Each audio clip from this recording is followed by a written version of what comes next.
I'm gonna go on a quick description of what happened that night, so y'all could really know what happened. We left Opium, which was his album release party. We're like, I think we're about 8-10 cars deep, 20-25 on Entourage.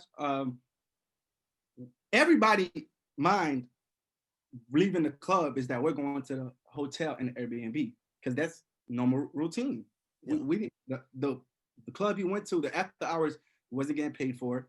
I didn't have no acknowledgement of. His team didn't have no acknowledgement of. That was a complete Von decision, and he had the right to make those decisions. Wait, hold on. So the y'all left Opium and went to a different club, which we didn't even know was going to act.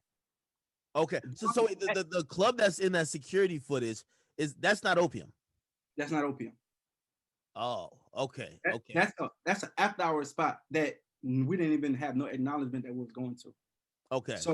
So really, everybody jumped in the car. I drove to the club with Von in the Hellcat.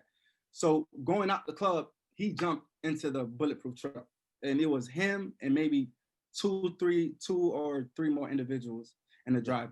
So everybody else that was with us driving to the Airbnb or to the hotel. And Von literally went to the venue by himself. We got a call later from people in the car, like, hey bro, we here by, matter of fact, I think from his DJ was like, hey bro, we here by ourselves. Like, where you guys at? And everybody rerouted to that venue. So already confusions were already started. Because normally if we got an after party or we got anything we're going to, we know as a team. Everybody know to be on point. You know what I'm saying? We're traveling with a real deal gangster, a real stepper. So everybody gonna know how to move. But from that night, I don't know what it was. Maybe it's God timing. I don't know what it was, but Von completely went on his own course that night. So he didn't call no one saying, hey, yo, we going here. Maybe the message didn't get relayed? No, he literally told his driver he's going to an after hour spot, and then we all caught up with him later. Okay, so by the time you guys get there, what's going on? By the time we get there, he was still in the car. It was him. So he didn't go in the club yet, or no, the spot. He didn't go to the spot. Remember, he was in a bulletproof truck. Okay. So it wasn't no concern. He was at the venue before. So we got there. When we got there, everybody jumped out the car, and we're like, okay, cool. We're thinking we're about to go in.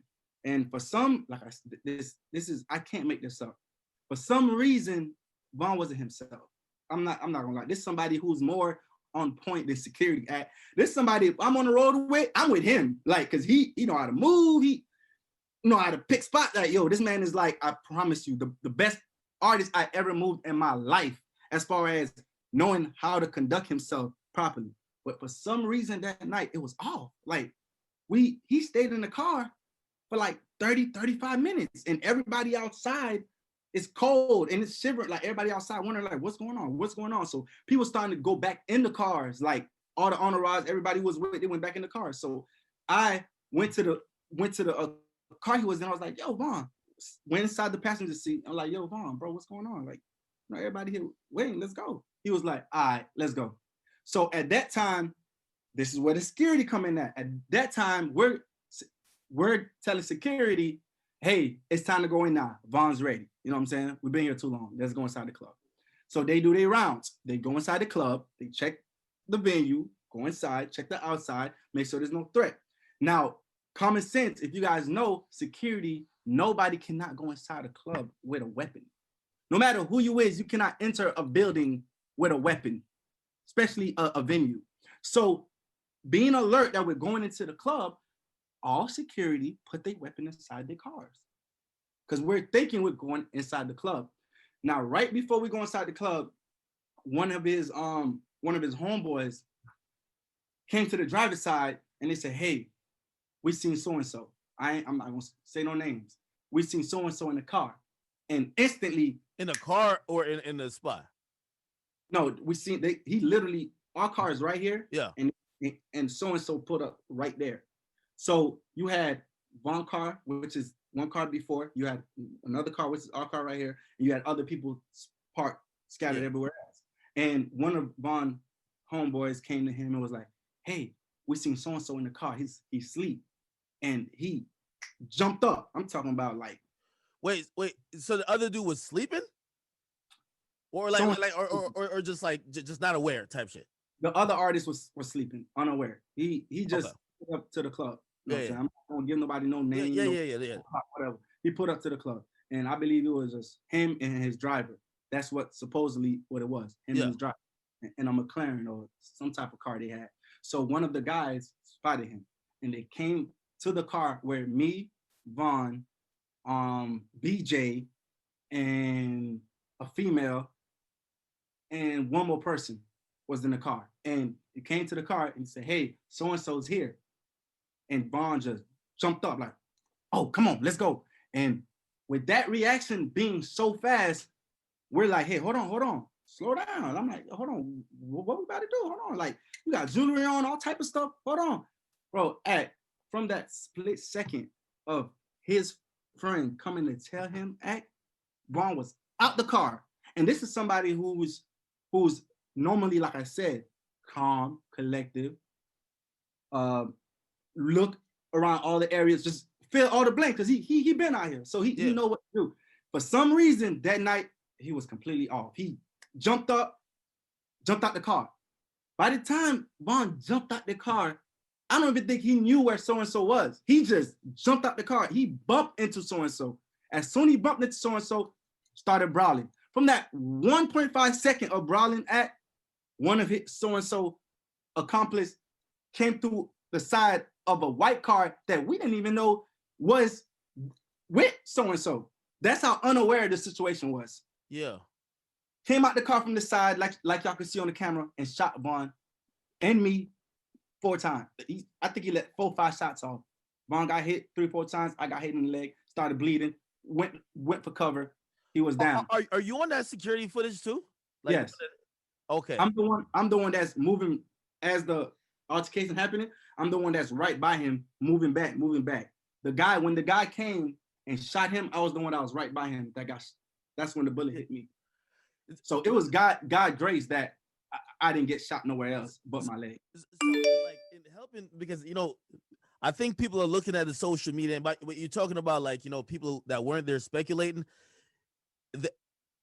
Some people online saying, "Yo, what happened is all the guys left them. They just left them out there." Like Vaughn's last words were like, "Yo, listen, y'all let him get up on me like this," that type of stuff. I'm gonna clarify all that. That's false. First of all, the only people that knew what was about to happen, and you got to remember, when I say knew what was about to happen, I'm not talking about 5-10 minutes resonating what's going on. I'm talking about 1.5 seconds of his homeboy coming to the car where it's me in the passenger side, one more person in the driver's side, I believe was his DJ, him in the back with a female, and one more of the guys sitting by the side that I just called in previously to come smoke because it was cold outside. I'm like, "Yo, come in, let's smoke right quick because I don't think you're ready to go in." So from that 1.5 second jumped out, that situation happened. Security didn't know what was going on.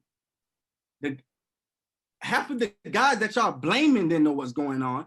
By the time everybody realized what's going, if you peep at the footage, Vaughn and his one security is the only one that's by Quando physically. Everybody else is in the back. Why do you think it's a back trailing? Nobody even got a check. They're running to the scene. By the time they're running to the scene, shots fired. And then not only, bro, nobody was running from the shooter that shot Vaughn. Because y'all could clearly see that once he shot Vaughn, everybody moved back. People were still there. It's the police that started shooting uncontrollably. It looked like that person got shot too. This was also confusing, right? So when Vaughn is shot, and he's whatever, people are saying that whoever was trying to take his chain off or something, because it looked like he was being held up a bit, and then somebody punched that person. Vaughn was shielding himself with so-and-so. He literally was holding him up. That's how strong he was. Even while being shot, he know what's going on. He felt it because he was conscious the whole time. So he's holding the individual as a shield. It wasn't nothing as like, he got on top of him, no, he was literally holding him as a shield. And those shots that was fired by the individual that shot Vaughn and myself was the only shots fired from those individuals. Every other shot was coming from authorities. They started shooting everywhere. It was like a blanket full of shots going on. So when you see everybody taking cover, they wasn't taking cover away from the shooter from Vaughn. They were taking cover because they didn't know where the shots was going from. If you look, people was running left, people was running right, people was running to the club door because we didn't know where shots was coming from. Right? You got the police shooting anybody with a weapon that day got killed. If you got a weapon that day on you, you got shot. That's how much shots was getting rained. So you guys are looking from the one angle of the camera and looking like, oh damn, they ran away from the shot. And wasn't nobody running away from no. Listen, bro, we didn't know where all the shots was coming from. So it's automatic. If you don't know where the shots coming from, you're gonna regress to see the situation. And the same guys that you guys are talking about, they came right back to Vaughn's side. And if you could tell in the footage, after the shooter that shot Vaughn got shot from the back, which people thinking it came from somewhere else, it came from the back. He got shot from the back. If you look at the footage, he tried to walk back to the car and he got shot and he tumbled back. He still had his weapon in his hand. So while they progressing to Vaughn, he's swinging the weapon like this. People was regressing back, but everybody was still alert to